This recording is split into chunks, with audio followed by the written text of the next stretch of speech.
Faire l'amour avec la vie, ça veut dire prendre en compte tout ce qui se passe dans la vie et ou adhérer ou se battre, mais être constamment présent dans avec ce qui nous entoure et travailler là-dessus. Je ne suis pas un cinéaste militant, je dirais, mais je suis un cinéaste engagé. Je me suis toujours battu contre certaines idées reçues, et c'est un peu ça. Mais quand même, je reviens à ma définition première, qui est la plus importante pour moi. C'est prendre l'amour en charge et faire l'amour avec.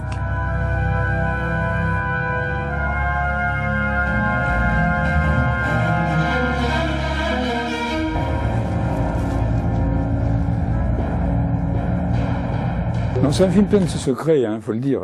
Bon, après, on les voit pas. Alors, on peut dire les deux, Moi, je dis secret parce que c'est en moi. Après, effectivement, on peut dire des tiroirs, oui. Pas de mythos, c'est parfois des propos jaloux nous traînent dans la boue. Je commence par le théâtre exprès pour, après, glisser doucement vers la vie. Non, c'est une accumulation de secrets, je reviens toujours au même truc, qui est livré au spectateur et qu'il le partage ou pas.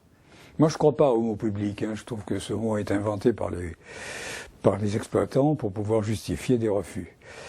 Je crois à chaque spectateur et je pense que, pourquoi je vais faire des débats? Parce que j'ai envie de connaître comment mon film est reçu par chaque spectateur. Il est évident que chacun a sa vision et ça m'intéresse. Un homme, sa parade en extérieur. Quand il est chez lui, il devient fragile. Or, à ce que je crois savoir, tu es constamment ailleurs. Tout le monde dit, il y a des gens qui m'ont dit, moi j'ai tout de suite compris que le fils était mort. Je dis, je regrette, il est peut-être vivant. Il est peut-être vivant, il a peut-être 32 ans aujourd'hui. Le père a écarté le fils de sa vie à l'âge de 12 ans. Soit il est mort à 12 ans, soit il a été écarté par le père. Bon, évidemment, l'hypothèse la plus vraisemblable est celle qu'il soit mort.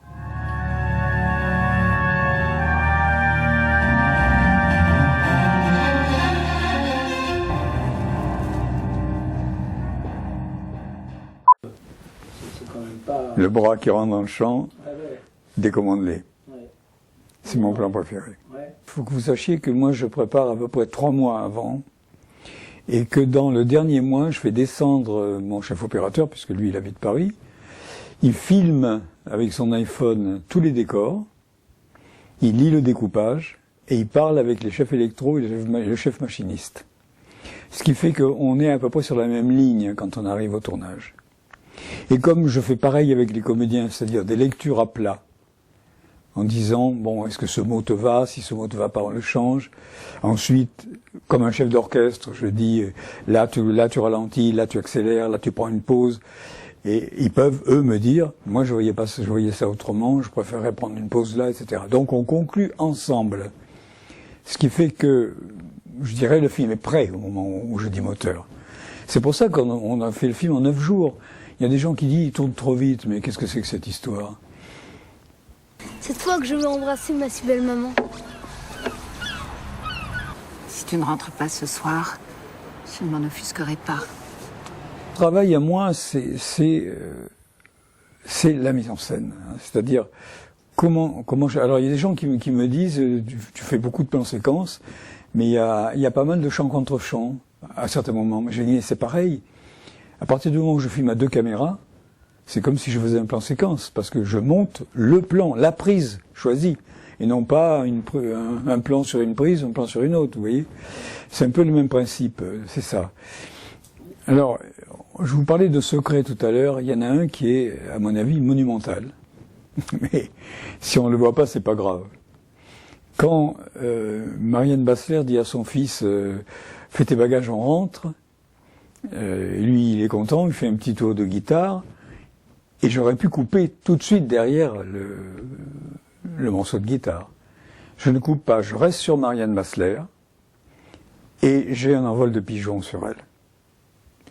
Le plan d'après, quand ils sont ensemble, où elle devait aller, si on regarde bien, il n'y a que 2 chaises, et pas 3.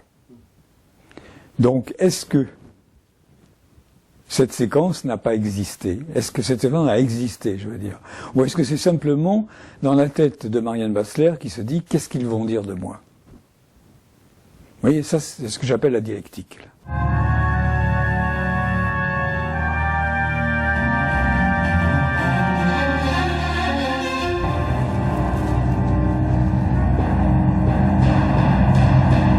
Excusez-moi, je vais faire un peu de la théorie. Quand vous voyez un tableau d'un peintre, vous voyez une synthèse. Vous voyez la chose terminée. Or, quand vous avez la synthèse du film, c'est après le dernier plan. C'est-à-dire que toutes les analyses éventuelles que vous pouvez faire le long du film, et puis c'est inévitable, tout le monde le fait, peuvent être nuisibles au film. Le pourquoi il fait ça, qui vient un peu dans la tête des gens, va contre le film. Et quand le dernier plan arrive, là, la synthèse est faite, et à ce moment-là, on peut réfléchir et analyser. Donc il me semble, dans des films comme les miens, il y en a d'autres, heureusement, la deuxième vision est plus productive que la première.